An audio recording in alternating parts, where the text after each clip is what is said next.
Polar bear, the largest land predator alive, looks less like an animal up close and more like winter itself, learning how to hunt. A polar bear can seem almost clean and silent against the Arctic. Just white fur moving over white ice. But that calm image hides a body built for brute force, patience, and long-distance killing. Under that fur is black skin, a dense layer of fat, and paws so wide they work like snowshoes on ice and paddles in freezing water. It does not chase the Arctic. It waits it out. Polar bears hunt seals by memorizing breathing holes, standing motionless for absurd lengths of time, then exploding forward in a burst of violence the ice gives you no warning for. That is what makes them so unnerving. They do not need chaos to be dangerous. They need silence. And despite how iconic they look, they are not really pure white at all.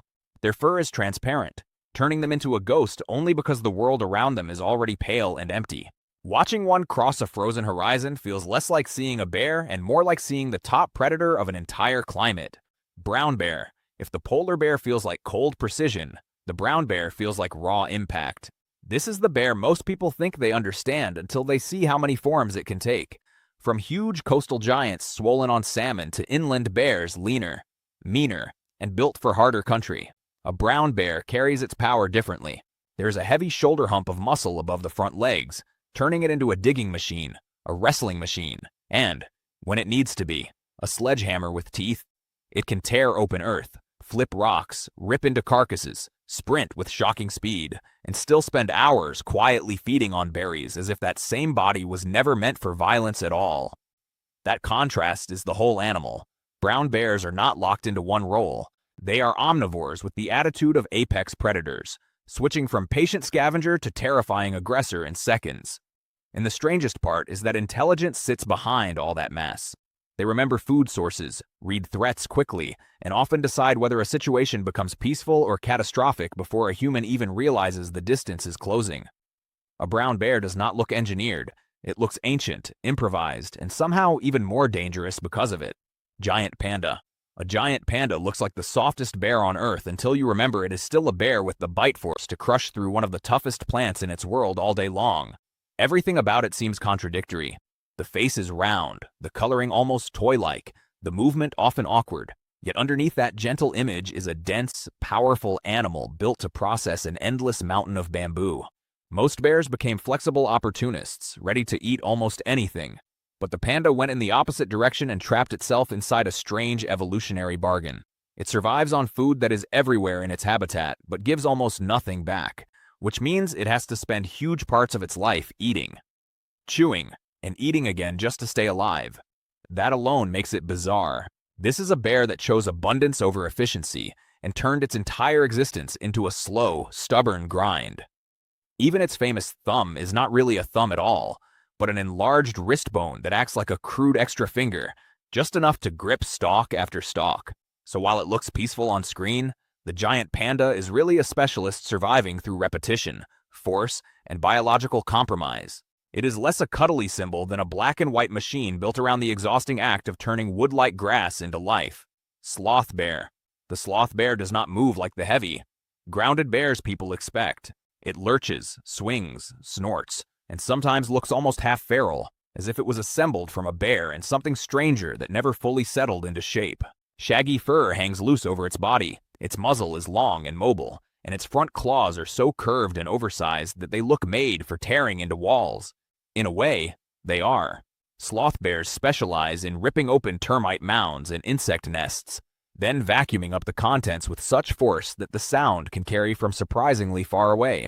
That feeding style gives the animal a weird, almost grotesque energy, because this is a large bear surviving not by overpowering huge prey, but by wrecking entire colonies of tiny animals hidden underground. Yet that does not make it harmless. Sloth bears are known for being highly defensive and explosively aggressive when surprised, especially because poor eyesight can make close encounters turn ugly fast. A sudden charge from one feels chaotic in the worst way, all loose hair, flailing claws, and loud violent panic. There is something deeply unsettling about that contrast. The sloth bear looks messy, even clumsy, until it erupts and reminds you that unpredictability can be more frightening than precision. Sun bear. The smallest bear species might also be the weirdest to look at. because a sun bear barely resembles the bulky image most people carry in their heads when they hear the word bear. It has a compact frame, short black fur, a pale crescent patch on its chest, and a face that can seem almost unfinished, with a long tongue and a muzzle built for probing into cracks, nests, and hollow wood. Then you notice the claws. Long, curved, and sickle-like, they turn this little tropical bear into an expert climber and a ruthless raider of whatever is hidden above or inside.